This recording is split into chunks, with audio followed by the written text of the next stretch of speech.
எப்படி ஆள்வது, எப்படி அரசமைப்பது, எவ்வாறு அதை நிர்வகிப்பது என்ற ஒரு கேள்வி எழுகிற போதுதான் டாக்டர் அம்பேத்கருடைய தலைமையில் ஒரு அரசியலமைப்பு குழுவை அமைத்து அந்த அரசியலமைப்பு சட்டங்களை வகுத்தது. அதுதான் இந்திய அரசியலமைப்பு சட்டம். அந்த சட்டத்தின்படிதான் நம்ம உச்சபட்ச ஜனாதிபதியினர் யார், அவருக்கு என்ன அதிகாரம், பிரதமர் யார், அவருக்கு என்ன அதிகாரம், எம்பி, எம்எல்ஏ, கவர்னர்,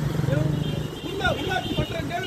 மாவட்ட ஆட்சியர், வட்டாட்சியர், காவல்துறை அதிகாரிகள், இது பல்வேறு ஒவ்வொருவருக்கும்